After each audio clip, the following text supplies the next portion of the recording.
तो हम अब यहाँ पे जो डिस्कस करने लगे हैं that is correction of error. Correction of error जो है काइंड ऑफ इम्पोर्टेंट एरिया है, और ये इम्पोर्टेंट इस पर्सपेक्टिव से है बिकॉज इसमें से हमें जो है वो क्या होगा, इसमें से हमारी बेस बनेगी। एक तो इसमें से इंडिपेंडेंट क्वेश्चन हमें आता है, अप टू 8 मार्क्स तक टेस्ट हुआ है। दूसरा, ये करेक्शन करते करते ही हमारा एक स्टैंडर्ड जो है उसकी एप्लीकेबिलिटी जो है वो हम सीख रहे होंगे, वो IAS 8 है। तो एरर्स में जो रेक्टिफिकेशन हमने जाके IAS 8 में सीखनी है, तो पहले हम क्या करेंगे, हम देखेंगे करेक्शन ऑफ एरर्स कैसे होती है उसको। अब एरर्स क्या है, गलतियां हैं, उन गलतियों को हमने आइडेंटिफाई करना है। देखिए आपके पास, आप एक यूजर हैं, आप यूजर ऑफ फाइनेंशियल स्टेटमेंट हैं, आपने जाके बिजनेस करना है। तो बिजनेस करने के लिए बिजनेस में इन्वेस्ट करना है, वट एवर जो कुछ भी है, आपके पास कभी भी कंपनी आके ये नहीं बताएगी कि हर एक इवेंट के बारे में वो आपको डिटेल गिवन कर रही है कि ये फलाना इवेंट है, इसकी डिटेल गिवन कर दी है, ये ढिमकाना इवेंट है, इसकी डिटेल गिवन कर दी है। ऐसा कभी भी नहीं होगा, ऐसा कभी भी नहीं हो रहा होगा। कंपनी या बिजनेस आपसे कम्युनिकेट नहीं करेगा, उसकी हमेशा जो है वो फाइनेंशियल स्टेटमेंट्स कम्युनिकेट कर रही होती हैं। अब फाइनेंशियल स्टेटमेंट में हमारे पास आएगा, एक बैलेंस शीट आ रही होगी, एक हमारे पास जो उसकी स्टेटमेंट ऑफ कॉम्प्रिहेंसिव इनकम है, जो हमारे पास प्रॉफिट एंड लॉस अकाउंट है वो आ रहा होगा।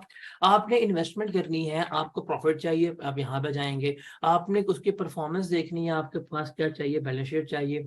देखना कितने मालियत के असासे हैं, आप कहाँ जाएंगे, बैलेंस शीट में जाएंगे। अब ये फाइनेंशियल स्टेटमेंट का जो प्रोसीजर है ये कैसे बनती है, ये फाइनेंशियल स्टेटमेंट बनती है हमेशा किससे, ट्रायल बैलेंस से। अब ट्रायल बैलेंसेस बनाने के लिए हमें क्या चाहिए होते हैं, लेजर्स अकाउंट चाहिए होते हैं, जिन्हें हम अल मशहूर मारूफ क्या कहते हैं, टी अकाउंट्स कहते हैं। और टी अकाउंट्स बनते हैं हमारी जर्नल एंट्री से, जो हम जर्नल एंट्री पास करते हैं वहां से बनते हैं। इसका मतलब कोई भी हमारे बिजनेस में ट्रांजैक्शन होगी, किसी भी किस्म का लेन देन होगा, तो वो क्या होगा, वो शुरू तो यहाँ से करेंगे हम, लेकिन फिर वो ट्रांजैक्शन से होता हुआ हम जर्नल एंट्री करेंगे, जर्नल एंट्री से लेजर में जाएंगे, वहां से ट्रायल बैलेंस में जाएगा, और वहां से जाके हमारा स्टेटमेंट्स में इस चीजों को रिफ्लेक्शन मिल रही होगी। Is it like that? ऐसा ही होता है हमारे पास? द आंसर इज यस, ये ऐसा ही होता है। अब यूजर ने रिलाई किस पे करना है, यूजर ने सिर्फ और सिर्फ रिलाई करना है किसके ऊपर, जो उसको फाइनेंशियल स्टेटमेंट में इंफॉर्मेशन गिवन कर दी गई है। अब आपने ये बिलीव करना है कि आपकी चीजें करेक्ट हैं, और ये करेक्ट तब होंगे जब यहाँ से लेके यहाँ तक, यहाँ से लेके यहाँ तक, यहाँ से लेके यहाँ तक हर चीज करेक्टली रिकॉर्ड हो रही है। फॉर एग्जाम्पल, अगर यहाँ पे कोई एरर आ गया, जर्नल एंट्री जो है थी वो आपने गलत रिकॉर्ड की। फॉर एग्जाम्पल, आपने एक एसेट जो है वो परचेज किया था, एसेट परचेज करने के बाद उसकी एंट्री होनी चाहिए थी, एसेट अकाउंट जो है वो आपका डेबिट होना चाहिए था, और बैंक अकाउंट जो है वो आपका क्या होना चाहिए था, क्रेडिट होना चाहिए था। That should be the real entry, that should be the real thing which you must done, जो आपको करना चाहिए था। आपने ये नहीं किया, आपका अकाउंटेंट ने जरा पिया हुआ था, नशे में था आपका अकाउंटेंट, उसने एंट्री कर दी, उसने प्रॉफिट एंड लॉस अकाउंट में एक्सपेंसेस जो हैं वो डेबिट कर दिए होंगे, और बैंक का अकाउंट जो है वो क्रेडिट कर दिया होगा। अगर ये चीज हो गई है, तो इस करने से क्या हमारे नुकसानात होंगे, कौन से नुकसानात हमें बेयर करने पड़ेंगे। अब देखें, होना था ये, कर हमने ये दिया, काम सही किया, काम गलत किए, सोचें, गलत काम किया, नहीं होना चाहिए था। अब इस गलत काम का खुमियाजा क्या हो गया, क्या बैलेंस शीट में जो मेरे एसेट्स होने चाहिए थे, क्या वो एसेट्स शो हो रहे होंगे? The answer is no. मेरे एसेट्स में ये अमाउंट होनी थी, ये शो ही नहीं हो रही, एग्जिस्ट ही नहीं करती। एक्सपेंसेस में एक चीज आनी ही नहीं चाहिए थी, वो आ गई है, जिसकी वजह से मेरा प्रॉफिट जो है वो कम हुआ होगा। तो ये प्रॉब्लम है कि नहीं? इसका मतलब अगर हम अकाउंटिंग सिस्टम को देखें, अकाउंटिंग सिस्टम शुरू हो रहा है ट्रांजैक्शन से, उससे जर्नल एंट्रीज बनती हैं, उससे लेजर बनते हैं, उससे ट्रायल बैलेंस बनते हैं, उससे हमारी क्या बनती हैं, फाइनेंशियल स्टेटमेंट्स वगैरह बन रही होती हैं। अगर ये सब कुछ हो रहा है, इंटरकनेक्टेड है, तो इससे पहले, क्योंकि यूजर को हमने ये देनी है, बीइंग अकाउंटेंट आपने ये बनानी है, इससे पहले यहाँ तक कुछ भी गलतियां होंगी उसको हमने क्या करना है, तसहीह करना है, उनकी हमने ठीक निशानदेही करनी है, उनको हमने यहाँ पे करेक्ट करना देखना है। Got it? What we are doing right now. अब एरर्स जो है ना, इन एरर्स में ना आपने देखना है, बिकॉज चीजें बड़ी इंटरकनेक्टेड है। आपको करेक्शन ऑफ एरर करवाते करवाते मैंने IAS 8 के बारे में बताते जाने के साथ साथ यार ये भी होगा, ऐसे भी होगा, और इस तरह से भी हम चीजों को लेकर चल रहे होंगे। तो हम ये भी कर रहे होंगे और साथ साथ हम अपनी IAS 8 की जो चीजें हैं वो भी बिल्ड कर रहे होंगे। देखिए ये है मेरे पास अकाउंटिंग ईयर। अकाउंटिंग ईयर शुरू हुआ 1 जनवरी पे, खत्म हुआ 31 दिसंबर पे। इस ईयर के दौरान, ड्यूरिंग दैट ईयर, जो मेरे से मिस्टेक्स हुई होंगी, मैं बना रहा हूं ईयर एंड के ऊपर अपनी फाइनेंशियल स्टेटमेंट्स, उन मिस्टेक्स को मैं क्या करूंगा, उनको रेक्टिफाई करूंगा, उनकी तसहीह करूंगा, और वो सारा अमल मैं इस डेट के ऊपर कर रहा हूँ। ये जो रेक्टिफिकेशन है, ये जो तसहीह करना है, वो हम क्या कर रहे हैं, वो हम यहाँ पे पढ़ रहे हैं। मोस्टली इस चैप्टर में हम क्या करेंगे, जो एरर्स हैं फॉर द पीरियड, जो एरर्स हैं हमारे फॉर द पीरियड, वो हम यहाँ पे डिस्कस करेंगे। फिर कुछ एरर्स होंगे जो हमारे इस पीरियड में नहीं हुए, बल्कि इससे पहले इसमें हुए हैं, प्रायर पीरियड में, प्रायर ईयर में। इस साल नहीं, लास्ट ईयर एरर हुआ था, वहां याद नहीं किया, अब ठीक करना है। ये हम कहाँ सीखेंगे, इसके लिए जाके हमने IAS 8 में जाके डिस्कस करना है। तो चीजें आपस में हमने इंटरकनेक्टेड करनी है। लॉजिक्स को लेके चलेंगे तो हम इसके प्रैक्टिस क्वेश्चंस करते जाएंगे, तो ग्रेजुअली हमारी IAS 8 की बिल्डिंग जो है वो बनती जाएगी। तो यहाँ पे हमने इसको स्ट्रॉन्ग रखना है, बिकॉज हम चाहते हैं हमारे वहां से मार्क्स पूरे आ जाए। तो इस चैप्टर में हमने करना क्या है, बेसिकली जो हमारे करंट ईयर एरर्स हैं, इनको हमने क्या करना है, आइडेंटिफाई जो है वो करना है, उसको हमने यहाँ पर देखना है। ठीक है, अब हमने यहाँ पे चैप्टर में देखना है कि हमारे एरर्स कौन कौन से हैं, करेक्ट कैसे होंगे, उनका इम्पैक्ट, कुछ प्रैक्टिस क्वेश्चंस करेंगे पास्ट पेपर्स के, ये एग्जांपल्स हैं, ये पास्ट पेपर्स हैं, और एंड पे हम Q&A अपना देख रहे होंगे। तो जो ऑब्जेक्टिव क्वेश्चंस हैं वो हम यहाँ पर लेके चल रहे होंगे। तो यहाँ से कुछ थ्योरेटिकल चीजें भी आ जाती हैं, मतलब आपसे वो 4 से 5 मार्क्स का थ्योरेटिकल क्वेश्चन भी पूछ सकता है।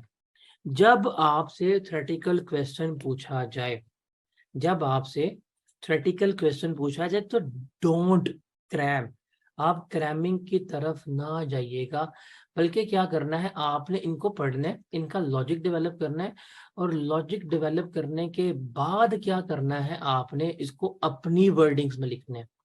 अपनी वर्डिंग्स जो है वो क्या है, ज्यादा प्रेफरेबल होंगी। R1 में यहाँ पे आपको क्रैमिंग करने की इन चीजों के बारे में कोई जरूरत नहीं है। Got it. तो एरर्स हमारे पास कौन कौन से हैं, अब देखिए हमारे पास एरर्स की ना मुख्तलिफ इकसाम होंगी। सबसे पहले हम बात करेंगे कि वो एक कुछ एरर्स ऐसे हैं हमारे, जो हमारा ट्रायल बैलेंस को एग्री नहीं कर रहे। ट्रायल बैलेंस में क्या है, एक कॉलम है जिसे डेबिट कॉलम कहते हैं, दूसरा कॉलम है इसे हम कहते हैं क्रेडिट कॉलम। हम ये पढ़ के आ चुके हैं डबल एंट्री का रूल क्या होता है। डबल एंट्री का रूल है कि डेबिट्स जो हैं वो क्या होते हैं, हमेशा क्रेडिट के बराबर होने चाहिए, यही पढ़ा हुआ है हमने। तो अब हम पहली कैटेगरी देखते हैं टाइप्स ऑफ एरर में, कि उन एरर्स की बात करेंगे जिससे हमारा ट्रायल बैलेंस मैच नहीं हो रहा, मतलब डेबिट्स जो हैं वो क्रेडिट्स के बराबर नहीं आ रहे। अब इसमें क्या है, इसमें हम इस तरह ये एरर फाइंड आउट करेंगे, हम डेबिट कॉलम का सम करेंगे, फिर हम करेंगे सम क्रेडिट कॉलम का, उसको मैच करेंगे। अगर वो मैच नहीं हो रहा, इसका मतलब जो है वो एरर मौजूद है। अगर डेबिट्स हमारे क्रेडिट के बराबर नहीं है, तो इसका मतलब क्या है, एरर मौजूद रहे हैं। अब वो एरर्स की रीजंस क्या हो सकती हैं वो देखनी है। सबसे पहले हमारे पास आएंगे, वो कहलाएंगे कास्टिंग एरर।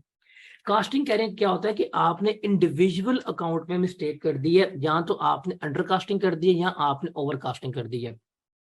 अंडर कास्टिंग है, फॉर एग्जांपल एक चीज थी जो डेबिट होनी चाहिए थी, जो करनी थी आपने 1000 से, एक चीज था, एक अकाउंट था जो 1000 से आपने डेबिट करना था, आपने 1000 से डेबिट नहीं किया, बल्कि आपने डेबिट कर दिया 1200 से। अब हकीकतन में डेबिट होना चाहिए था 1000 से, अब कितने से कर दिया, 1200 से। क्या 200 से हमने एक्स्ट्रा डेबिट किया? क्या ये जो 200 से हमने एक्स्ट्रा डेबिट किया है इसके बदले में क्रेडिट हुआ होगा? The answer is no. तो मेरे डेबिट्स बढ़ गए हैं, क्रेडिट्स कम है, तो ये मेरा होगा पहला, जिसे हम कहेंगे कास्टिंग एरर। अब देखें, जैसे टेक एन एग्जांपल के सेल्स डे बुक है, उसमें टोटल सेल्स जो हैं वो आपने इनकरेक्टली ऐड कर दी हैं, 26,420 से लिख दी हैं, लेकिन आपने 1000 से क्या की है, उनको अंडरकास्ट किया हुआ है, आपने 25,420 से सेल्स की है। अब आप बताएं, आपकी सेल्स थी 26,420 की और आपने सेल्स लिख दी 25,420 की, सेल्स कम की होंगी, क्रेडिट कॉलम में 1000 से कम एंट्री होगी, तो क्या आपका कभी ट्रायल बैलेंस होगा? The answer is no, trial कभी भी बैलेंस नहीं होगा। तो पहला आएगा आपका कास्टिंग एरर। कास्टिंग एरर क्या होता है? जो आपके अमाउंट्स को कम या ज्यादा लिखने से हो रहा होता है। पेपर में अगर 2 नंबर का पूछे कि डिफाइन कास्टिंग एरर, तो ये एग्जाम्पल को एक दफा रीड कर लो और रीड करके समझ आती है कास्टिंग एरर क्या होता है। आपसे पेपर में आया सवाल 2 नंबर का कि बताएं कास्टिंग एरर क्या है, इसको लिख लेंगे, कर लेंगे इसको अपनी वर्डिंग में। उसके बाद अगला एरर होगा, अब ये भी पेपर में आ सकता है कि जी बैलेंसिंग एरर क्या होता है। एमसीक्यूज, सबसे ज्यादा एमसीक्यूज है कि वो कह दे जी ये गलती है, बताएं ये किससे सिचुएट कर रहा है, is it a casting error, is it a balancing error, is it a posting error, is it a extraction error, वो आपसे पूछ सकते हैं। तो आपने एग्जाम्पल से समझना है। अब बैलेंसिंग एरर का मतलब क्या है कि ओपनिंग बैलेंसेस जो है या आपने वो नहीं लिखा, या जो क्लोजिंग बैलेंस है वो आपने वो गलत लिख दिया है, या रॉन्ग अमाउंट लिख दिया आपने। अब जरा बताएं, एक चीज सोचें, बताएं कि अगर आपका एसेट का अकाउंट है, अगर आपका एसेट का अकाउंट है, तो एसेट का जो ओपनिंग बैलेंस है ब्रॉड डाउन, ये टी अकाउंट बन रहा है, एसेट का ओपनिंग बैलेंस किस साइड पे आना चाहिए? डेबिट साइड के ऊपर के ऑन क्रेडिट साइड, किस पे आना चाहिए? डेबिट साइड पे। अगर आप इसको डेबिट पे नहीं लिखते, आप इसको यहां पे लिख देते हैं क्रेडिट साइड के ऊपर, तो प्रॉब्लम है, मिस्टेक है। ये जो एरर है ये हमारा क्या कहला रहा होगा? ये हमारा कहला रहा होगा बैलेंसिंग एरर। Got it? जैसे इंश्योरेंस था प्रीपेड 740, लास्ट ईयर से था, ब्रो फॉरवर्ड ही नहीं किया, लाना ही भूल गए, गलती है, ट्रायल बैलेंस नहीं टैली हुआ होगा। उसके बाद है एक्सट्रैक्शन एरर। ये क्या होता है कि ट्रायल में से जो बैलेंस था लेजर का वो निकालना भूल गए हैं, ये निकाल कर लिख दिए। अब आप एक अकाउंट बनाते हैं, वो एग्जांपल आपने अकाउंट बनाया फर्नीचर का, फर्नीचर का अकाउंट है, आपने लिखा ब्रॉड डाउन 1 लाख रुपए का, परचेजेस आपने नया फर्नीचर लेके आए 20,000 रुपए का, आपने फर्नीचर डिस्पोज किया 10,000 रुपए का, आपके पास क्लोजिंग बैलेंस कितना आ जाएगा? 1,10,000। अब ये आपने अकाउंट बनाया, ये लिख दिया आपने क्लोजिंग बैलेंस, लेकिन जब आप ट्रायल बैलेंस बना रहे थे, ट्रायल बैलेंस में आपको पता है ये फर्नीचर चूंकि डेबिट बैलेंस है, ये डेबिट कॉलम में चाहिए था, आप यहाँ नहीं लिखते, आप यहाँ पे लिख देते हैं। या ये 1,10,000 था, आपने यहाँ पे 11,000 लिख दिया।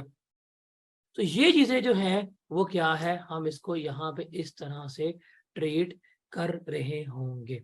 Is that clear? इसकी एग्जाम्पल जरा देखें और फिर हम आगे चलते हैं। तो एक्सट्रैक्शन एरर क्या होता है? देखें, जैसे फिक्शन फीडिंग अकाउंट्स था, डेबिट बैलेंस 4,60,000 का था, आपने उसको गलती से कहाँ लिख दिया है? आपने उसको लिख दिया गलती से क्रेडिट साइड, तो ये आपका होगा एक्सट्रैक्शन, ये आपका क्या कहलाएगा? एक्सट्रैक्शन एरर कहला रहा होगा, बिकॉज आपने इसको सही तरह एक्सट्रैक्ट नहीं किया, जो डेबिट चीज थी वो आपने कहाँ पे लिख दी है, ऑन क्रेडिट साइड जो है वो लिख दी है। डन। उसके बाद है पोस्टिंग एरर। पोस्टिंग एरर क्या होता है कि समटाइम्स आपने या तो पूरी ट्रांजैक्शन पोस्ट नहीं की, या उसका कुछ पार्ट जो है मिस कर गए हैं, या मिस आपने किसी और जगह पे लिख दी है, या तो ट्रांजैक्शन पोस्ट ही नहीं की।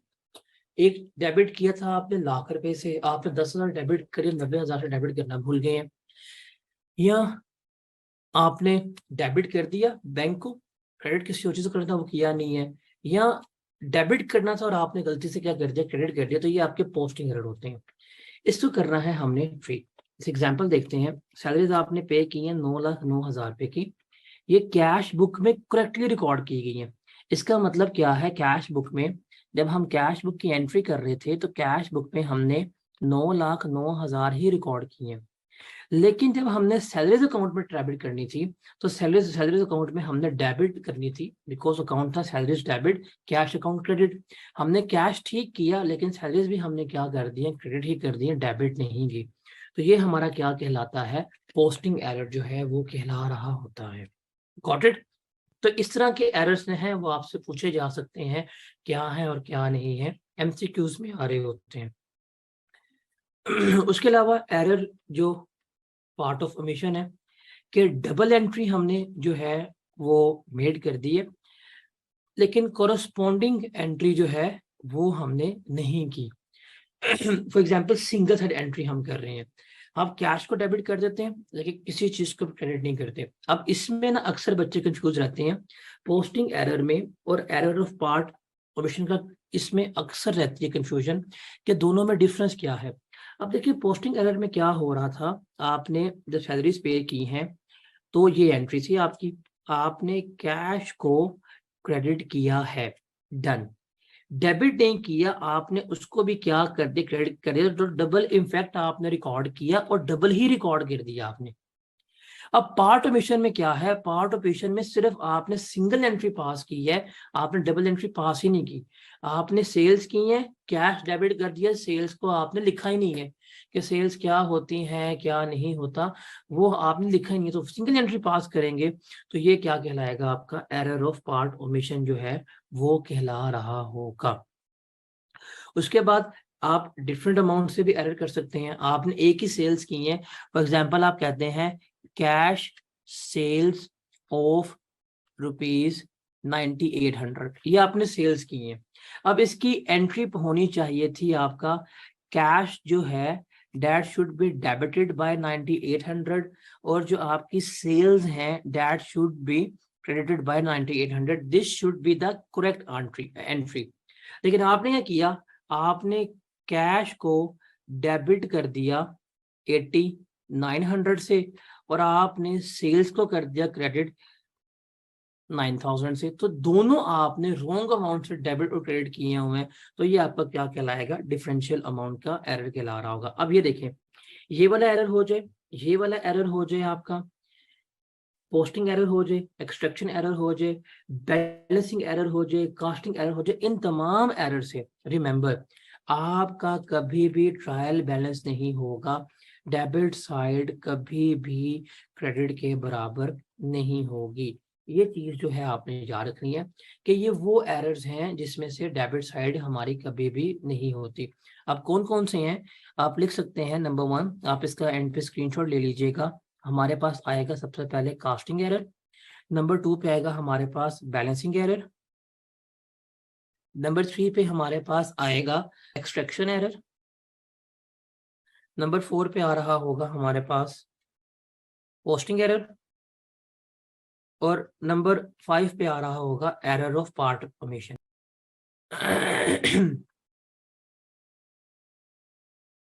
ये वो 5 किस्म के एरर हैं कि जिसमें से हमारी डेबिट साइड कभी भी क्रेडिट साइड के बराबर नहीं होंगी। All clear? किसी का कोई कंफ्यूजन, कोई किसी किस्म का प्रॉब्लम तो नहीं?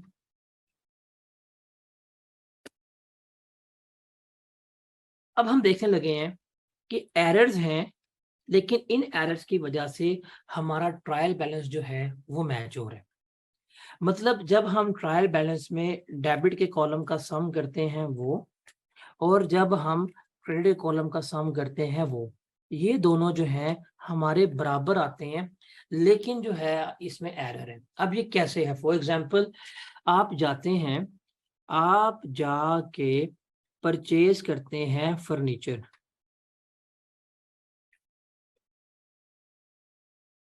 फर्नीचर परचेज करते हैं, तो that should be like that कि आपका डेबिट होना चाहिए था फर्नीचर, और आपका कैश जो है वो क्या होना चाहिए था?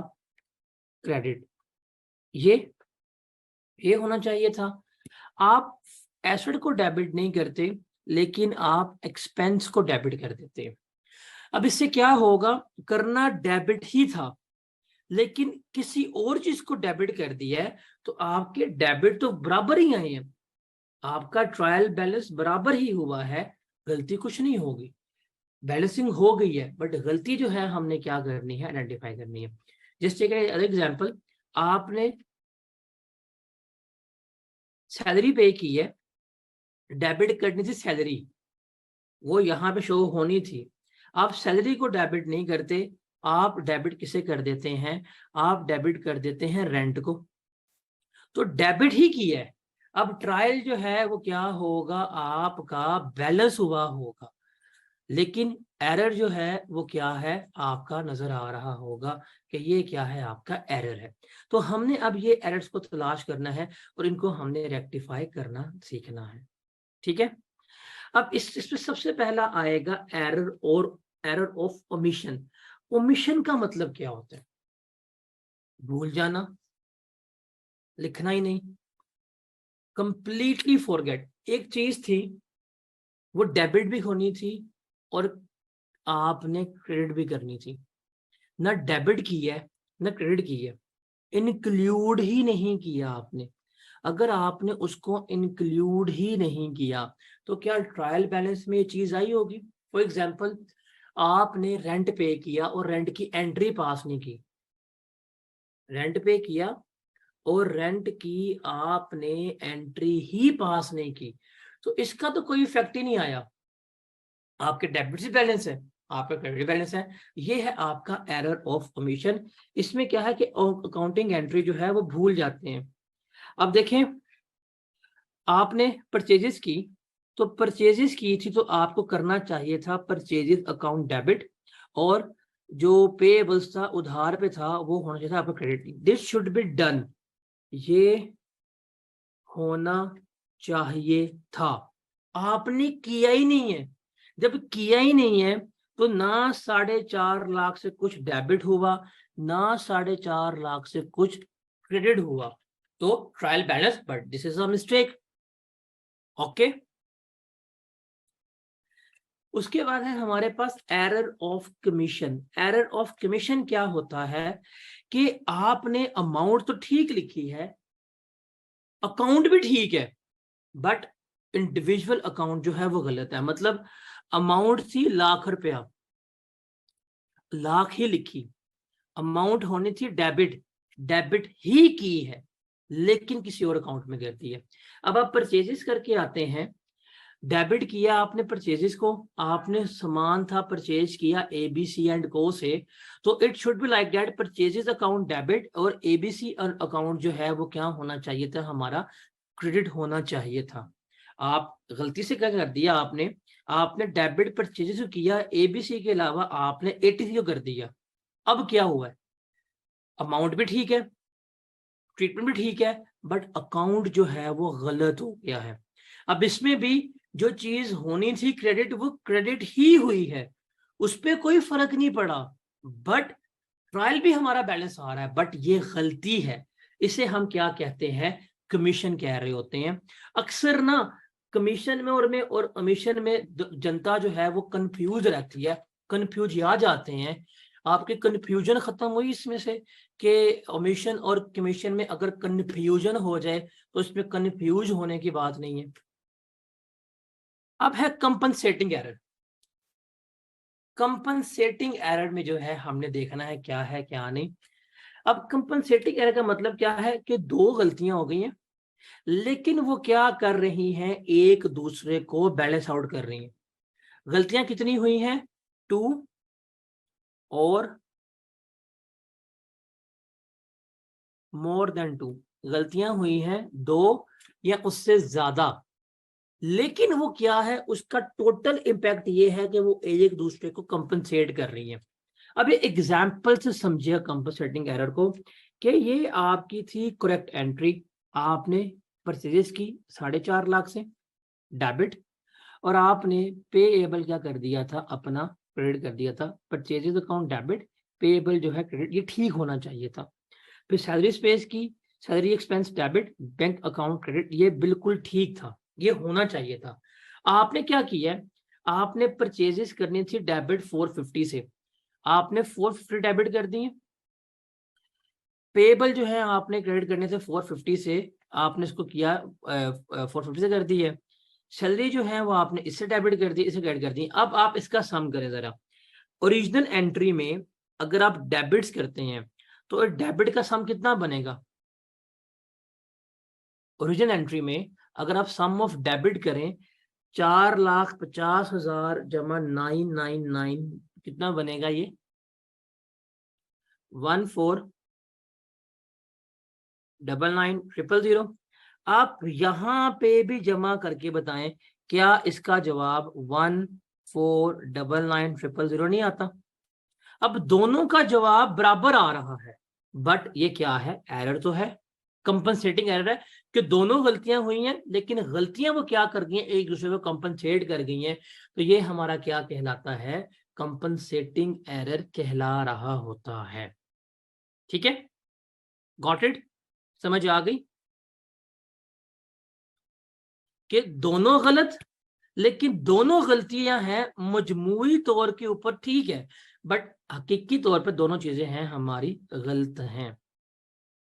और उसके बाद है एरर ऑफ ओरिजिनल एंट्री। ये बड़ा आसान है कि ओरिजिनल एंट्री ही क्या की थी, आपने गलत रिकॉर्ड कर दी थी। अकाउंट ठीक, अकाउंट ठीक है, अमाउंट गलत है।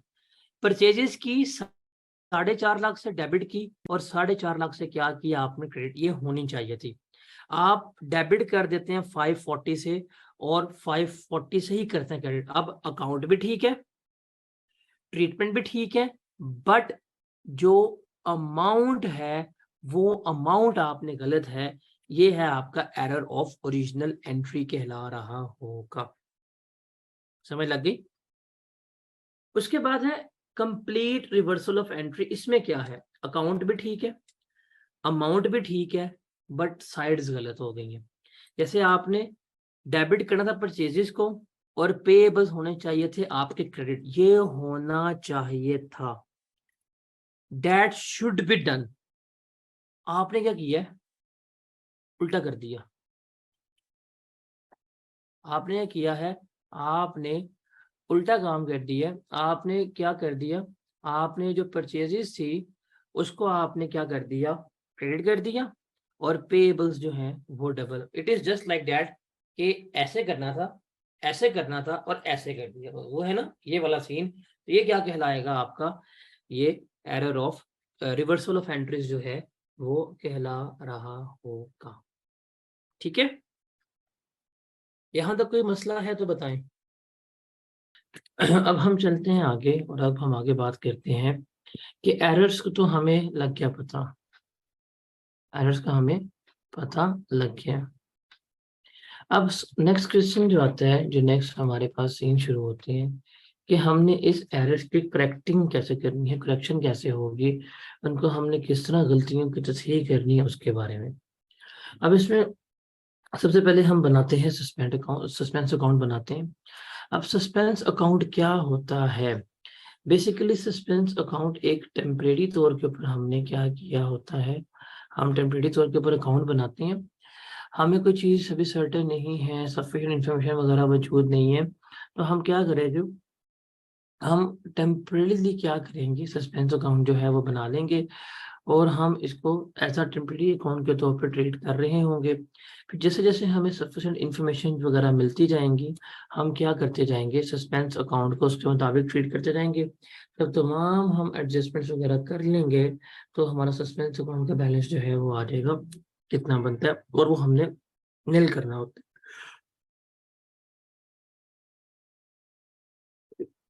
रिमेंबर, जो हम सस्पेंस अकाउंट बनाते हैं उसके रीजंस क्या हैं, सस्पेंस अकाउंट बनते क्यों है। नंबर वन, जब ट्रायल बैलेंस एग्री नहीं हो रहा, आपने ट्रायल बैलेंस बनाया, आप बड़े मजे से ट्रायल बैलेंस बना रहे थे, आपके पास डेबिट साइड आ गई, आपके पास क्रेडिट साइड भी आ गई।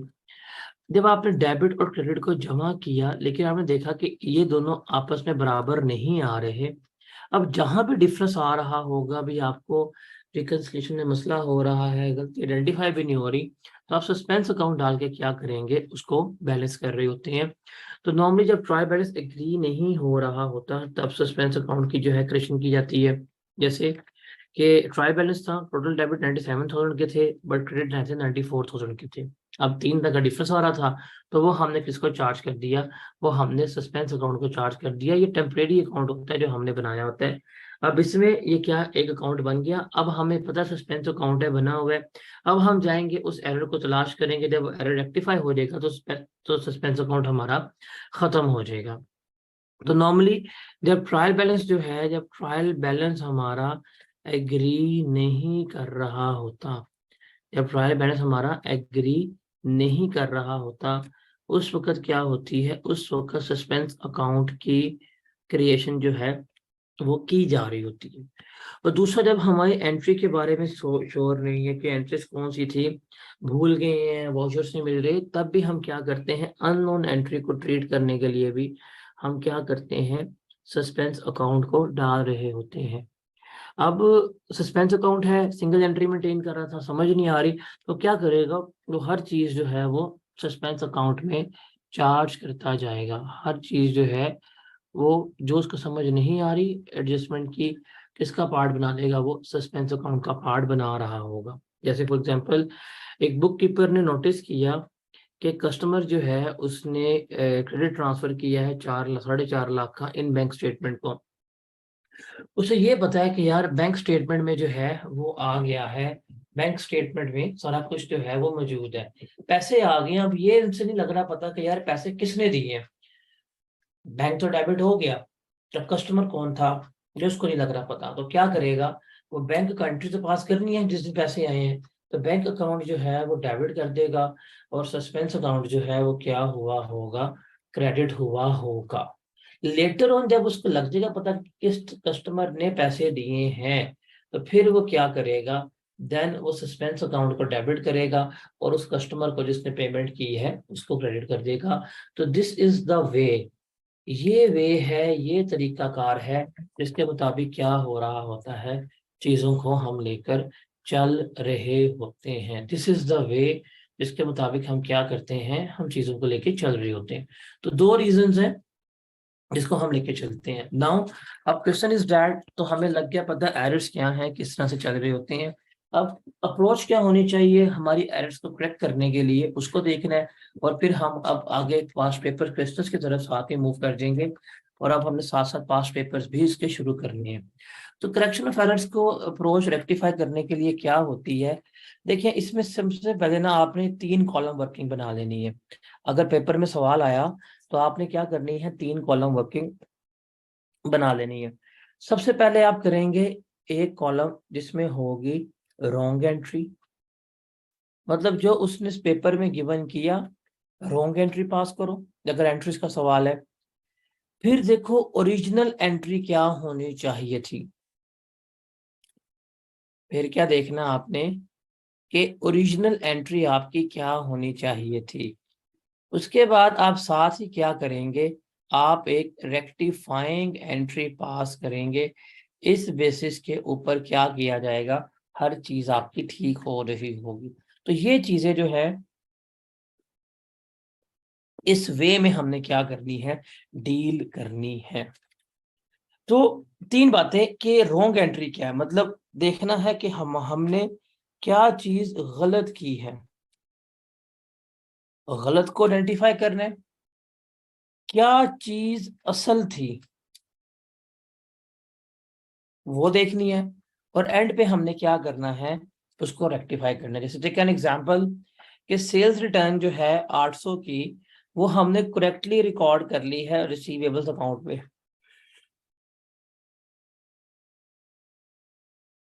लेकिन मतलब रिसीवेबल्स अकाउंट में हमने सही रिकॉर्ड की है, मींस जो भी हमारे डेटर थे उनको हमने ठीक क्रेडिट की है, बट हमने क्या कर दी है उसकी एंट्री जो है इनकरेक्टली कर दिया as a credit entry in purchase return account, ये उसने हमें बता दिया। तो सबसे पहले हम देखेंगे कि उसने क्या एंट्री की है, उसको हमने यहाँ पर देखना है। ओरिजिनल एंट्री क्या होनी चाहिए थी? ओरिजिनल एंट्री होनी चाहिए थी कि सेल्स रिटर्न हमारे डेबिट होती, रिसीवेबल्स जो हैं वो हमारे क्रेडिट होने थे। मतलब अगर हम ओरिजिनल एंट्री की बात करते तो ओरिजिनल एंट्री हमारी इसमें क्या होनी चाहिए थी कि हमने सेल्स रिटर्न किए ना, तो सेल्स रिटर्न हमारे डेबिट होने चाहिए थे, और डेटर्स जो हैं वो हमारे क्या होने चाहिए थे? क्रेडिट होने चाहिए थे। इसने क्या कर ली है, इसने क्या किया है, इसने दोनों ही चीजें क्या कर दी हैं? क्रेडिट कर दी हैं। मींस अगर डेबिट की बात करें और क्रेडिट की बात करें, उसने डेटर्स को तो क्रेडिट किया ही किया है, डेटर्स उसने क्रेडिट किए ही किए हैं। उसने जो क्रेडिट एंट्री है वो भी क्या कर दी है सेल्स रिटर्न की, उसने यहाँ पे कर दी है। मतलब परचेज रिटर्न डेबिट होनी चाहिए थी, उसने क्या कर दी है यहाँ पे लिख दी है, तो हम इसको यहाँ पे क्रेडिट करेंगे। और बाकी इसने कहाँ चार्ज किया? बाकी इसने वो अमाउंट सस्पेंस अकाउंट में चार्ज कर दीजिए, इसने गलत काम किया। अब हमने क्या करना है, इसको करेक्ट करना है। तो करेक्ट करने का फॉर्मूला क्या होगा कि जो इससे सस्पेंस अकाउंट चार्ज किया हुआ है, डेबिट हुआ था, हम सस्पेंस अकाउंट क्या करें? क्रेडिट करेंगे। और सेल्स रिटर्न जो है वो हमारे डेबिट होनी चाहिए थी, हम सेल्स रिटर्न डेबिट करेंगे। परचेज रिटर्न हमारा डेबिट नहीं होना चाहिए था, वो उसने क्रेडिट नहीं होना चाहिए था, वो इसने क्रेडिट कर दिया था, तो हम उसको डेबिट करेंगे। इस वे पे हम क्या कर रहे होंगे? इनको करेक्ट कर रहे होंगे। तो इस हमने 3 कॉलम्स बनानी है, हमेशा रॉन्ग एंट्री, फिर असल एंट्री क्या होनी चाहिए थी वो देखेंगे, और फिर जो रेक्टिफाइंग एंट्री है वो देखेंगे। इनको हम पास कर रहे होंगे। एक और एग्जांपल देखते हैं।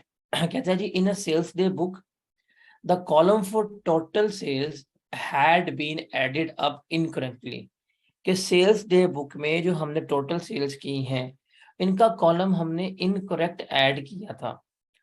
The total should be rupees 26,420, total जो है वो 26,420 होना चाहिए था, but the total was under cast by 1000, लेकिन टोटल हमने क्या किया? 1,000 से कम लिखा था, हमने 25,420 किया था। The correct amount receivable was entered in the receivable account, लेकिन डेटर्स जो है मतलब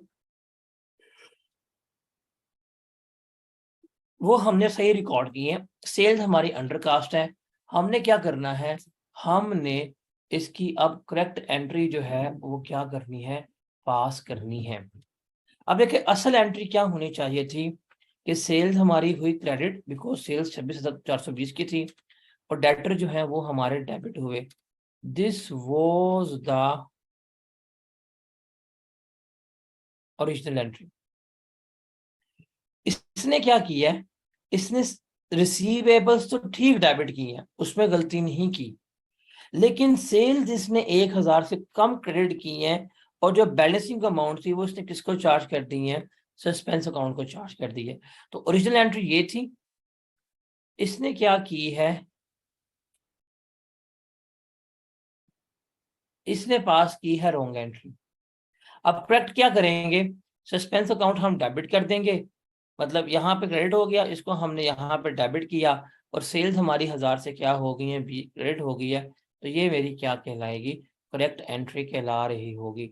तो this is my original entry, this is my wrong entry, और ये मेरी क्या होगी? करेक्ट एंट्री शुमार हो रही होगी। एक और एग्जांपल हम देखते हैं। कहता है जी, a cheque of rupees 10,800 was paid to a creditor who allowed 10% discount.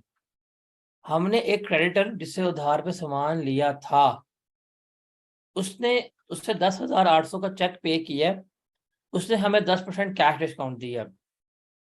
The payment was entered correctly in the bank book, मतलब बैंक हमने बिल्कुल ठीक ट्रीट की है। बट वो posted to purchase account as 1080, लेकिन परचेजेस में हमने 1080 से उसको क्या कर दिया, डेबिट कर दिया, और कोई दूसरी एंट्री हमने पास नहीं की। तो ये उसने हमें पूरा सवाल बता दिया, हमने क्या करना है, अब इसको देखना है कि क्या इसमें हमारी गलती है और किस तरह से हम इसको लेके चल रहे होंगे। तो जो असल में एंट्री होनी चाहिए थी, हकीकत में एंट्री, बैंक हमारा होना चाहिए था क्रेडिट, बिकॉज हमने पेमेंट की है किस अमाउंट से, 10,800 से।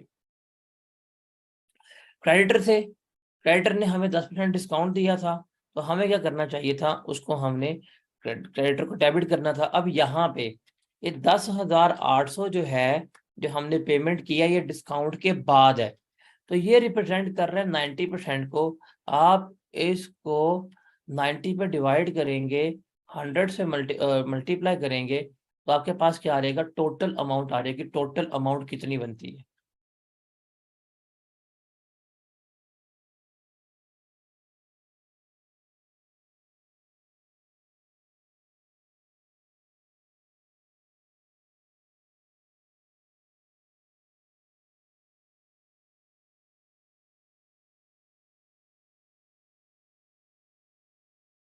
बारह हजार। तो 12,000 से हमारे पेएबल्स, तो हमने तो पेएबल्स डेबिट किए 12,000 से, और उसने हमें डिस्काउंट अलाउ किया था, तो डिस्काउंट जो हमें मिला वो हम क्या कर देंगे, डिस्काउंट जो हमें रिसीव हुआ है वो हमारी इनकम होती है, वो हम क्या करेंगे, वो हम यहाँ से क्रेडिट कर देंगे। तो ये हमारी ओरिजिनल एंट्री होनी चाहिए थी, लेकिन किया क्या उसने, उसने किया है, बैंक उसने ठीक किया, परचेजेस उसने 1,80 से डेबिट कर दिए, और सस्पेंस अकाउंट जो है वो 9,720 से क्या हुआ है, हो गया। ये इसने क्या किया है, रॉन्ग एंट्री पास की है, ये एक्सेप्टेबल नहीं है। हम क्या करेंगे, इसको आप करेक्ट करेंगे। तो बैंक अकाउंट बिल्कुल ठीक था, अब बैंक को तो हमें करने की जरूरत नहीं है। अब सस्पेंस अकाउंट नहीं होना चाहिए था, तो 9,720 से तो हम सस्पेंस अकाउंट क्या करेंगे, सबसे पहले क्रेडिट करेंगे, इसको हम यहाँ पे रिवर्स करेंगे। अब परचेजेस अकाउंट डेबिट किया, वो नहीं होना चाहिए था, वो भी हम क्या करेंगे, यहाँ पे रिवर्स करेंगे।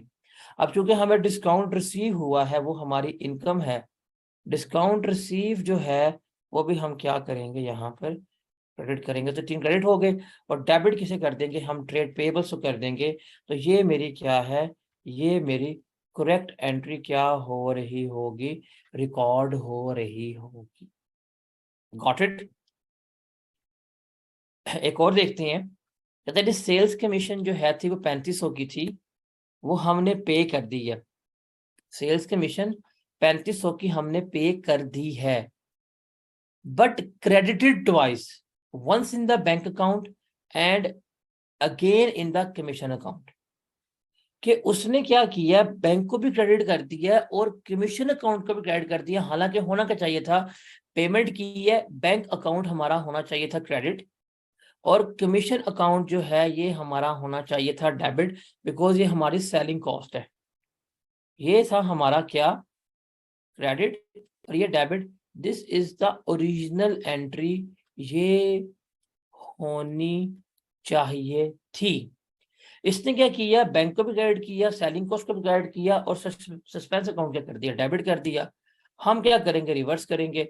सस्पेंस अकाउंट जो है वो हमारा हो गया यहाँ पे क्रेडिट, और सेलिंग कॉस्ट जो है वो हम डेबिट करेंगे, तो हमारा यहाँ पे सारा काम जो है वो ठीक हो जाएगा।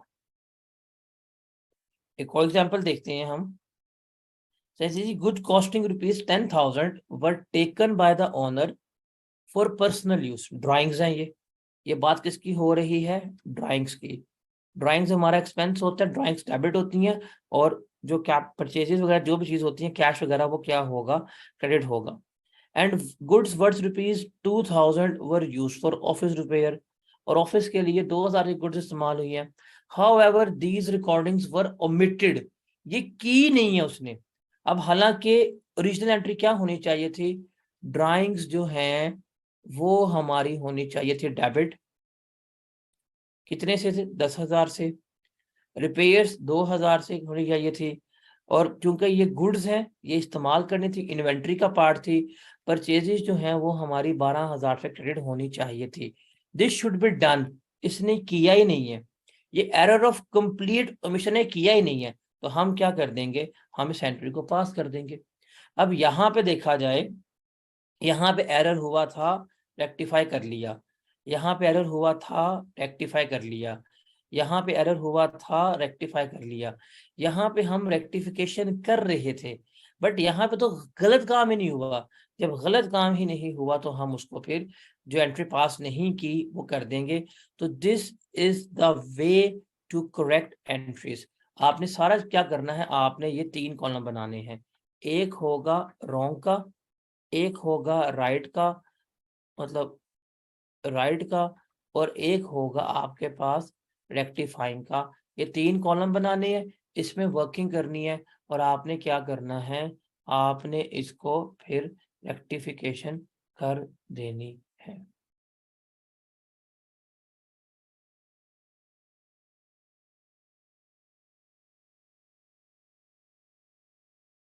जी जनाब, समझ आया? यहाँ तक कोई मुश्किल तो नहीं लगा आपको अभी तक? अभी जो हमने लाइक इंडिविजुअल बेसिस पे एग्जांपल किए हैं, इनको हम कंबाइन करेंगे, कंसोलिडेट करेंगे, तो हमारा एक बड़ा क्वेश्चन जो है वो पास्ट पेपर का बन जाएगा। आपको अगर मुश्किल लगे, यू कैन स्टॉप मी, मुझे बता सकते हैं, आप मेरे से पूछ सकते हैं। लेकिन पेपर में अब जिस चीज के चांसेस ज्यादा है ना, वो है कि फाइनेंशियल स्टेटमेंट्स के ऊपर इम्पैक्ट क्या होगा वो।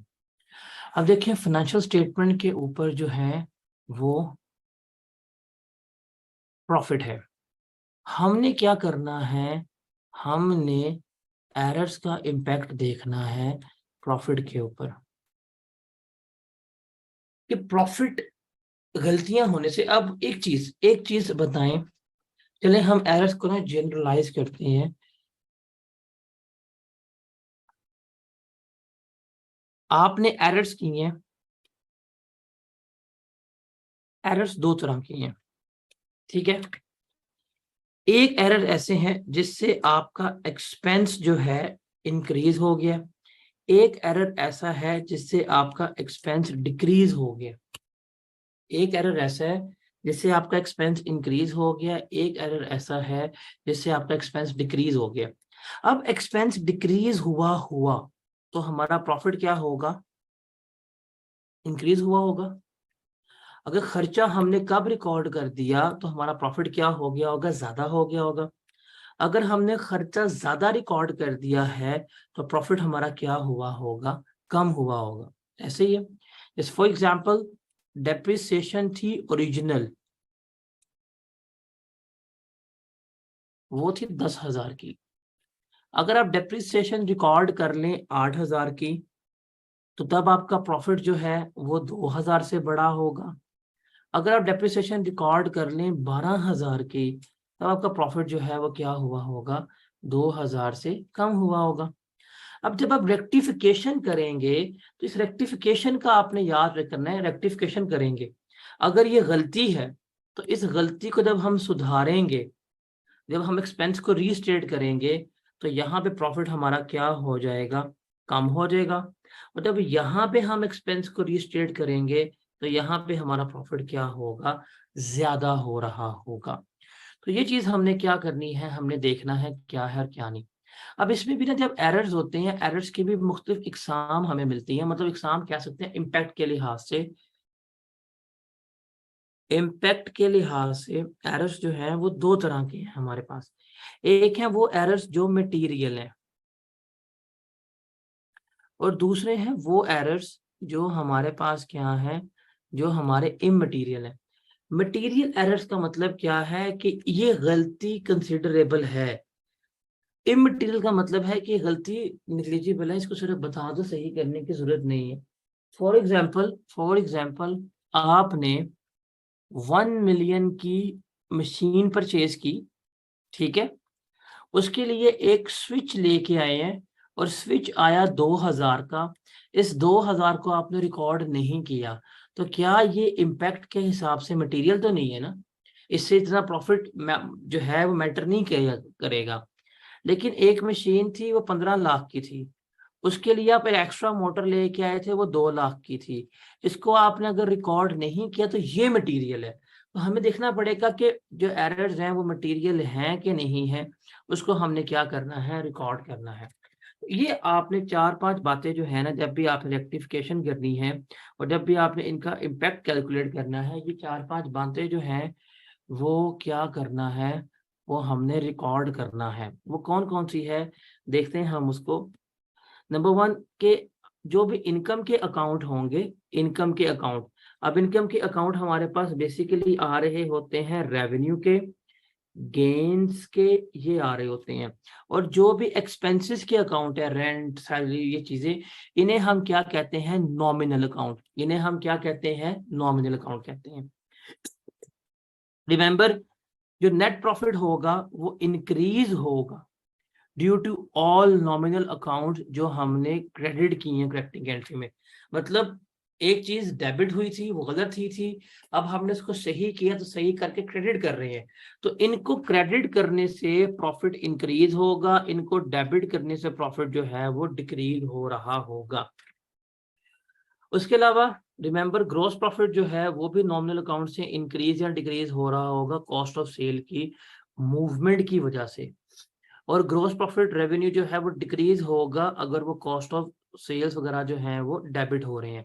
तो आपने चीजें याद रखनी है ना, वो ये है, ये देखें कि अगर अगर अगर आपने नॉमिनल अकाउंट्स को करेक्ट करते हुए क्रेडिट किया तो प्रॉफिट क्या होगा, इंक्रीज। इन नॉमिनल अकाउंट्स को करेक्ट करते हुए डेबिट किया तो प्रॉफिट क्या होगा, डिक्रीज।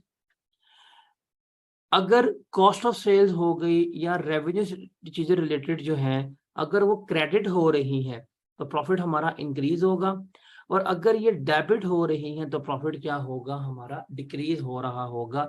ये बातें जो हैं आपने क्या करनी है, ये हमने याद रखनी है। और नॉमिनल अकाउंट का मतलब है ये वो अकाउंट्स हैं जो इनकम और एक्सपेंसेस से रिलेट कर रहे हैं।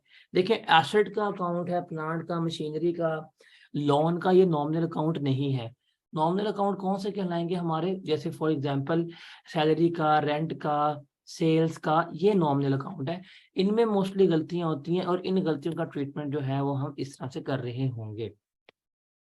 एग्जाम्पल देखते हैं that the following correcting entry has been passed to correct the error given in example 15। हमने यहाँ पे example 15 यहाँ पे की थी ये वाली थी एग्जाम्पल नंबर 15 हमारी, कि सेल्स रिटर्न थी 800 की, करेक्टली रिकॉर्ड की थी, लेकिन हमने वो क्रेडिटर को भी हमने डेबिट कर दिया और परचेज रिटर्न को भी हमने डेबिट कर दिया। अब ये है, अब इसकी हमने क्या करनी है, यहाँ पे रेक्टिफिकेशन पास करें, जो ऊपर हम देख के आए हैं कि हमने क्या किया था, हमने सस्पेंस अकाउंट को क्या किया था, क्रेडिट किया। जब हमने सही किया, उस गलत एंट्री को सही किया, तो सस्पेंस अकाउंट क्रेडिट किया था और सेल्स रिटर्न जो है वो भी डेबिट हुई, परचेज रिटर्न जो है वो भी डेबिट हुई।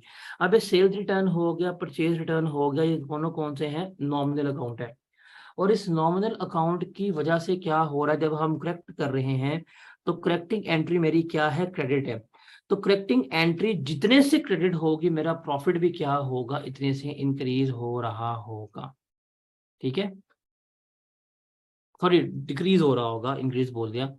तो आपने पहले एक्सपेंस रिकॉर्ड नहीं किया था, अब आपने एक्सपेंस रिकॉर्ड किया है। एक्सपेंस रिकॉर्ड करने से आपका प्रॉफिट क्या होगा, कम हो रहा होगा। एग्जाम्पल 16 में हमने करेक्टिंग एंट्री पास की थी, सेल्स अकाउंट मेरा क्या हुआ था, क्रेडिट, सस्पेंस अकाउंट डेबिट। अब मेरी सेल्स बढ़ी है, रेवेन्यू बढ़ी है, क्रेडिट हुई है करेक्टिंग एंट्री, तो मेरा प्रॉफिट जो है वो क्या हुआ होगा, इंक्रीज हुआ होगा।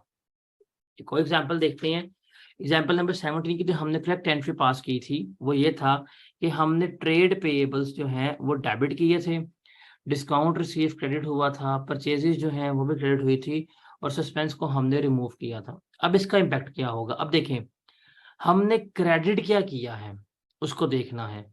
तो 1200 और 1080, 1200 और 1080 चूंकि हमारा क्रेडिट हुआ, इससे यही हमारी रेक्टिफिकेशन थी, हमारा प्रॉफिट क्या हो गया, इंक्रीज। अब देखें ये है नॉमिनल अकाउंट, ये अकाउंट नॉमिनल नहीं है, ये अकाउंट रिलेट कर रहा है एसेट का, इसका प्रॉफिट के ऊपर इम्पैक्ट नहीं आएगा, इनका इम्पैक्ट जो है वो किस पे जा रहा होगा, प्रॉफिट पे जा रहा होगा। उसके बाद है जैसे ये एग्जांपल 18 में जो हमने करेक्ट एंट्री पास की थी कि सस्पेंस अकाउंट हमने किया क्रेडिट और सेलिंग कॉस्ट जो है वो डेबिट। अब ये नॉमिनल अकाउंट है, ये डेबिट हुई है, तो ये हमारा प्रॉफिट क्या करेगा, डिक्रीज करेगी। ये डिक्रीज करने के बाद हम क्या करेंगे, इसको हमारा प्रॉफिट के ऊपर इसका इम्पैक्ट ये आ रहा होगा, हमारा प्रॉफिट डिक्रीज हो जाएगा। एग्जाम्पल 19 की जो हमने करेक्ट एंट्री ऊपर पास की थी, एग्जाम्पल 19 अभी हमने यहाँ पे डिस्कस की है, ये वाली ड्राइंग्स वाली, इसमें हम चीज़ों को रिकॉर्ड ही नहीं कर पाए थे। इसकी करेक्ट एंट्री जो हमने पास की थी वो ये क्या था कि परचेजेस अकाउंट जो है वो हमारी क्रेडिट हुई, drawings debit, office repair debit. अब ये देखिए 3 अकाउंट है जो हमारे सामने नजर आ रहे हैं, ये परचेजेस। अब परचेजेस हमारा नॉमिनल अकाउंट नहीं है because it is not related to our income, it is not related to our expenses, तो इसका तो ट्रीटमेंट नहीं आएगा। लेकिन डेबिट में ये हमारे 2 नॉमिनल अकाउंट है, डेबिट हो रहे हैं। अब क्या करेंगे, इसको हम यहाँ पे लेके चलना है। सॉरी, परचेजेस जो है ये हमारा इन्वेंट्री है। परचेजेस में राइटर समझ रहा था, परचेजेस हमने की हैं, purchases is the part of cost of sales, cost of sales बढ़ रही हैं, तो कॉस्ट ऑफ सेल्स हमारी क्रेडिट हुई हैं, इसका मतलब से इसका जीपी पे इम्पैक्ट क्या जाएगा, इंक्रीज होगा। और नेट प्रॉफिट पे क्या होगा, नेट प्रॉफिट पे ये जीपी से इंक्रीज कर रहा होगा, और ये एक्सपेंसेस जो हमने डेबिट किए हैं वो लेस होंगे, तो नेट प्रॉफिट मेरा 10,000 से इंक्रीज कर रहा होगा। तो ये हमने चीज देखनी है। रिमेंबर जितने भी नॉमिनल अकाउंट है ना, रिमेंबर सिंपल सी बात, मैं और आसान तरीके से एक आपको रूल बता देता हूँ। वो रूल क्या है, वो रूल है कि प्रॉफिट एंड लॉस अकाउंट में जितनी चीजें आती हैं, प्रॉफिट एंड लॉस अकाउंट में अगर करेक्ट कर रहे हैं उनको, तो डेबिट तो प्रॉफिट कम, मतलब डेबिट किया तो प्रॉफिट कम, अगर उन्हें क्रेडिट किया तो प्रॉफिट हमारा क्या होगा, ज्यादा। तो नॉमिनल अकाउंट का मतलब है वो अकाउंट्स जो प्रॉफिट एंड लॉस अकाउंट को हिट कर रहे हैं। देखिए एसेट्स के अकाउंट का प्रॉफिट एंड लॉस का कोई ताल्लुक नहीं है, इसका फर्क यहाँ पे नहीं आएगा, इनका फर्क हालांकि क्या होगा, इस पे रिकॉर्ड हो रहा होगा।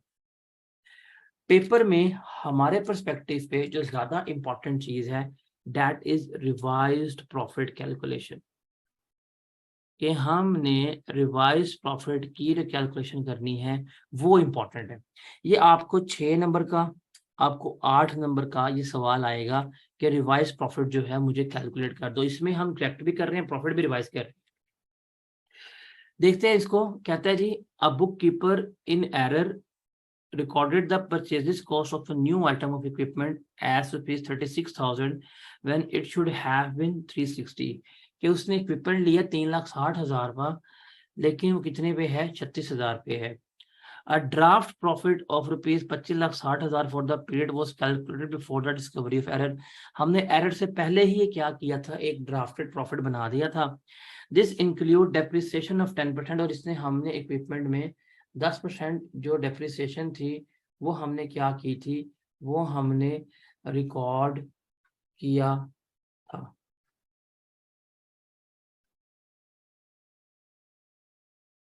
अब हमने क्या करना है, करेक्ट फिगर निकालनी है। देखें प्रॉफिट है, पता है, जो हमने डेप्रिसिएशन गलत कैलकुलेट की है, इसे हमने क्या करना है, इसको हमने ऐड बैक कर दिया। ऐड बैक करने के बाद मेरा प्रॉफिट रिवाइज हुआ, फिर करेक्ट डेप्रिसिएशन जो है वो हम चार्ज करेंगे, तो मेरे पास क्या होगा, रिवाइज प्रॉफिट आ जाएगा। एक तो इसका ये वे है कैलकुलेट करने का, ये मेथड है कैलकुलेट करने का। सेकंड इसकी अप्रोच है जो लाइक मेरी फेवरेट अप्रोच है, वो है कि हम डिफरेंशियल अमाउंट पे खेलेंगे। देखें मेरे पास प्रॉफिट कितना था, प्रॉफिट था मेरे पास 25,60,000, ये 25,60,000 प्रॉफिट था ना मेरे पास। इस 25,60,000 में डेप्रिसिएशन जो है वो हमारी शामिल है। डेप्रिसिएशन को निकालते हैं, डेप्रिसिएशन कितनी होनी चाहिए थी। देखिए इक्विपमेंट था मेरा 3,60,000 का, 3,60,000 के ऊपर अगर मैं 10% का रेट लगाता तो ये कितनी आनी थी, ये आनी थी 36,000। मैंने कितनी डेप्रिसिएशन रिकॉर्ड की है अभी तक, 3600 रिकॉर्ड की है। कितना मुझे फर्दर इसको डेप्रिशिएट करना चाहिए बताएंगे जरा।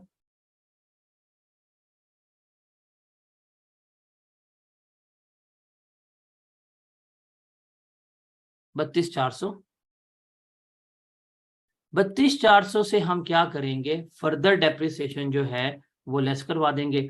अब डेप्रिसिएशन चूंकि एक्सपेंस है, मुझे पता है कि डिफरेंशियल डेप्रिसिएशन कितनी थी, तो ये डेप्रिसिएशन जो है मैं क्या कर रहा हूँ, 32,400 को यहाँ पे लेस करवा दूंगा। अब लेस करवाएं 32,400 को, बताएं क्या जवाब आता है।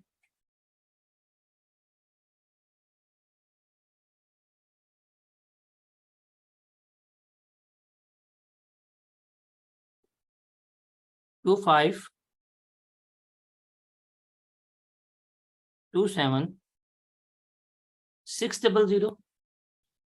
तो this is the revise profit, इस तरह हम निकालते हैं।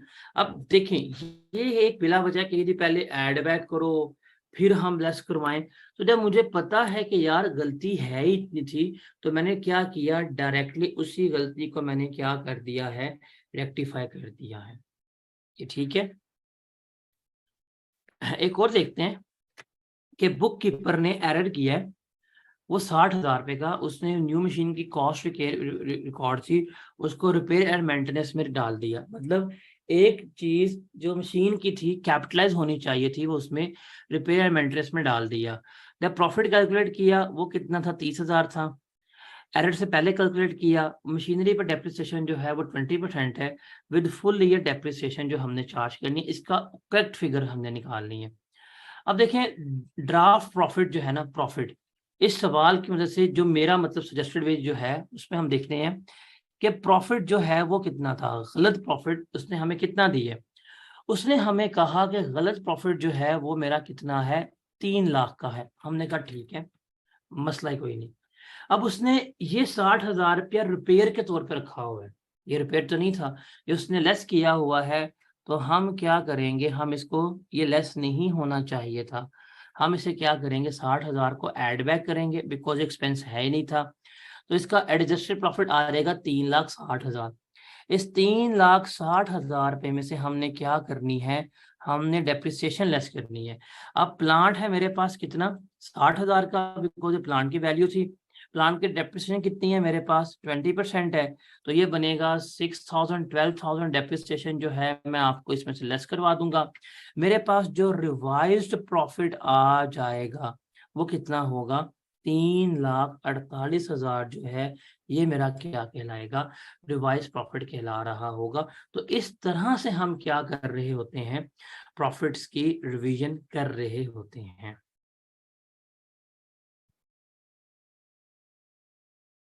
अब कुछ ऐसी हैं एंट्रीज जिनका फाइनेंशियल स्टेटमेंट्स के ऊपर इम्पैक्ट आ रहा होगा। इम्पैक्ट का मतलब क्या है कि वो बैलेंस शीट को भी एज वेल क्या करेंगी, रिफ्लेक्ट करेंगी। उसको हमने क्या करना है, उसको हमने यहाँ पे देखना है। पास्ट पेपर का सवाल, अब चूंकि हमारा जो तमाम डिस्कशन थी उसको हमारा यहाँ पे कंप्लीट हो गई है, अब हम पास्ट पेपर के क्वेश्चंस करते हैं। पहला क्वेश्चन जो है दैट इज स्काई इलेक्ट्रॉनिक्स, उसको देखते हैं। रिक्वायरमेंट है जी, prepare rectification entries to correct the above error. पहले क्या है, सिर्फ आपने रेक्टिफिकेशन एरर एंट्रीज बनानी है जो सही एंट्री है। नरेशंस आर नॉट रिक्वायर्ड, अगर वो ये साइलेंट होता ना तो मैं लाजमी नरेशंस यहाँ पे लिख रहा होता। उसने कहा है नरेशंस रिक्वायर नहीं है, तो हम यहाँ पे नरेशंस को लेस नहीं करवाएंगे। और सेकंड है कि जो प्रॉपर्टी प्लांट इक्विपमेंट है उसकी एरर करेक्ट करने के बाद बुक वैल्यू जो है वो कैलकुलेट करवानी है, ये उसने हमें बता दी है। अब स्काई इलेक्ट्रॉनिक है, ईयर एंड 31 दिसंबर 17 है, उसने क्या फॉलोइंग एरर आइडेंटिफाई किए गए हैं। कंप्यूटर कॉस्टिंग ₹240,000 परचेज ऑन 1 सितंबर 2017। एक कंप्यूटर है उसकी कॉस्ट कितनी है, 2,40,000 है। वो हमने कब लिया था, 1 सितंबर 2017 को लिया था फॉर ऑफिस यूज। वो डेबिटेड टू परचेजेस अकाउंट, हमने किसको डेबिट कर दिया, हमने परचेजेस अकाउंट को डेबिट कर दिया। SE depreciate computer eight 20% annum using straight line method, और वो किस पे करता है, डेप्रिशिएट 20% पे। अब ये क्या किया है, अब इसने रॉन्ग एंट्री क्या पास की है, उसने परचेजेस अकाउंट जो है वो 240 से डेबिट किया है, और बैंक अकाउंट जो है वो 240 से इसने कर दिया क्रेडिट। होना क्या चाहिए था, होना चाहिए था, क्योंकि आपने ये कंप्यूटर लिया है तो कंप्यूटर अकाउंट डेबिट होता और बैंक अकाउंट क्रेडिट होता। तो हम क्या करेंगे, इसको रिवर्स करेंगे। वो क्या, कंप्यूटर अकाउंट डेबिट और परचेज अकाउंट क्या होगा, हम क्रेडिट कर रहे होंगे, और फिर हम कंप्यूटर के ऊपर क्या करेंगे, डेप्रिसिएशन निकालेंगे। देखें हमने क्या किया, कंप्यूटर अकाउंट डेबिट किया, बिकॉज होना यही चाहिए था। इसने परचेज अकाउंट डेबिट किया था, वो हमने रिवर्स कर दिया, तो ये हमारी यहाँ पर खत्म हो गई। फिर डेप्रिसिएशन एक्सपेंस है, 20% रेट है, 240 मल्टीप्लाई बाय 20%, 4 महीने की डेप्रिसिएशन रिकॉर्ड करेंगे, डेप्रिसिएशन एक्सपेंस डेबिट, और एक्यूमुलेटेड डेप्रिसिएशन जो है वो हो जाएगी क्रेडिट। तो ये हम इसकी क्या करेंगे, करेक्ट एंट्री इस तरह से हम क्या कर रहे होंगे, पास हो रही होगी। उसके बाद सेकंड एडजस्टमेंट है, furniture costing 1.2 million having a book value of rupees 6.7 million. एक फर्नीचर जिसकी कॉस्ट, जिसकी कीमत खरीद जो है वो 12 लाख थी, और उसकी रिटर्न डाउन वैल्यू जो है वो मेरे पास 6,70,000 थी। उसको हमने 31 दिसंबर को बेच दिया था, सॉरी 31 दिसंबर को हमने उसको इतना लिखा हुआ है, उसको हमने नवंबर में बेच दिया था, और 7 लाख का बेचा था, और 7 लाख को हमने सेल्स में डाल दिया था। अब ये जो है डेप्रिशिएट 10% पे रेट करता है यूजिंग स्ट्रेट लाइन मेथड। ये बड़ी मजे की है, ये बड़ी मजे की इन्वेस्टमेंट है। देखिए क्या की है, जब उसने डिस्पोजल किया है, जब उसने बेचा है, तो होना चाहिए था बैंक अकाउंट डेबिट होता 7 लाख से, और WDV हम घर से क्रेडिट, और बाकी profit and loss account record करते हैं। मतलब बैंक होता हमारा, bank must be debit bye 7 lakh, book value थी, तो हम अगर स्ट्रेट लाइन पे रिकॉर्ड कर रहे हैं तो हम इसको स्ट्रेट लाइन मेथड पे या बुक वैल्यू पे इसको आप वहां पे ले जाएंगे, और डिस्पोजल की एंट्री आप पास करेंगे। होना ये चाहिए था। इसने क्या किया है, इसने सेल्स को कर दिया क्रेडिट, तो हम इसको रिवर्स करेंगे। तो सबसे पहले क्योंकि इसने सेल्स तो किया था क्रेडिट, हमने क्या किया, सेल्स अकाउंट 7 लाख से डेबिट की, बिकॉज सेल्स तो क्रेडिट नहीं होनी चाहिए थी। फिर हम क्या करेंगे, हमने गेन निकाला, कि गेन आया कि नहीं आया उसको देखते हैं। अब 12 लाख की कॉस्ट थी, इसको मिला 7 लाख रुपए, तो लेस किया फर्नीचर से, हमारे पास इसको कर दिया क्रेडिट। बाकी एक्यूमुलेटेड डेप्रिसिएशन जो है थी वो हमने यहाँ पे डेबिट की, मतलब 12 लाख माइनस 670, और जो हमने फर्दर डेप्रिसिएशन चार्ज की थी 2 माह की, वो भी हमने इसको डेबिट किया, तो मेरे पास बुक वैल्यू आ गई। तो मैं ये एंट्री पास करूंगा, तो इस तरह से हम क्या कर रहे होंगे, गेन निकाल रहे होंगे। यहाँ पे ये अच्छी एडजस्टमेंट है, इस तरह की कम्प्लेक्स एडजस्टमेंट आ रही होती है। तो ये इस तरह से हमने इसको लेकर चलना था। फिर करेक्ट अमाउंट की निकालें, तो property plant equipment before correction हमारे पास ये था, उन सबको जमा करें। कंप्यूटर हमने ऐड किए, डेप्रिसिएशन जो है थी वो हमने लेस की, जो एक्स्ट्रा डेप्रिसिएशन हमने फर्नीचर में चार्ज की थी वो हमने ऐड बैक कर दी, जो डिस्पोज ऑफ हो गया उसकी हमने डेप्रिसिएशन एलिमिनेट कर दी, और एसेट्स को हमने रिकॉग्नाइज किया, तो मेरे पास क्लोजिंग बैलेंस जो है वो आ गया। इतना मेरा बनता है क्लोजिंग बैलेंस। तो ये एक एडजस्टमेंट है, इस तरह से हम क्या कर रहे होते हैं, इसको लेकर चल रहे होते हैं।